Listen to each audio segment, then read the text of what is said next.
আঞ্জু তোমারে উসমান মাটি দিয়েছে।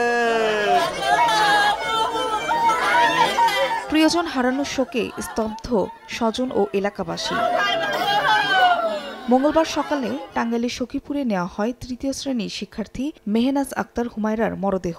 এ সময় পুরো এলাকায় নেমে আসে শোকের ছায়া। আদরের ৮ বছরের মেয়ের লাশবাহী গাড়ি ধরেই কান্নায় ভেঙে পড়েন বাবা। ওর মা বলছে যে আম্মু আমার যদি 1 মিনিট দেরি হয় তুমি বাইরে বেরাও না, তুমি ওইখানেই থাকো। কিন্তু ও এটা নিয়ে ওইখানে আসছিল 4 বান্ধবী, ওর খোঁজ পাওয়া গেছে আর 3 জনের খোঁজ পাওয়া যায় নাই। এইটুকু পুরা আমরা তো কিছুই বুঝি নাই, পাইছি কিন্তু কোনো লাশ আছে খালি ব্যাগে করে নিয়ে গেছে গা। মাইলস্টোন স্কুল অ্যান্ড কলেজের 8ম শ্রেণীর শিক্ষার্থী তানভীর আহমেদের বাড়িও টাঙ্গাইলে। অনাকাঙ্ক্ষিত এমন মৃত্যুতে শোকার্ত পরিবার। তৃতীয় শ্রেণীর শিক্ষার্থী সাইমা আক্তারের লাশবাহী গাড়ি পৌঁছায় গ্রামের বাড়ির গাজীপুরে। এ সময় কান্নায় ভেঙে পড়েন স্বজনরা।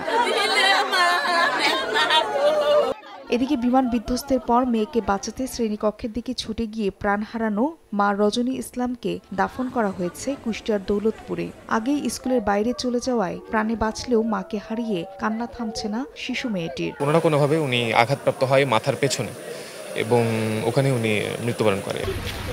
ভয়াবহ বিমান দুর্ঘটনার শিকার আরেক শিক্ষার্থী 13 বছরের আব্দুল্লাহ সামিম দগ্ধ হয়ে ঢাকা মেডিকেলে মৃত্যুর কোলে ঢলে পড়ে সে। গ্রামের বাড়ি শরীয়তপুরে ভেদরগঞ্জে বাবার কবরের পাশেই দাফন করা হয় 6ষ্ঠ শ্রেণীর ছাত্র সামিমকে।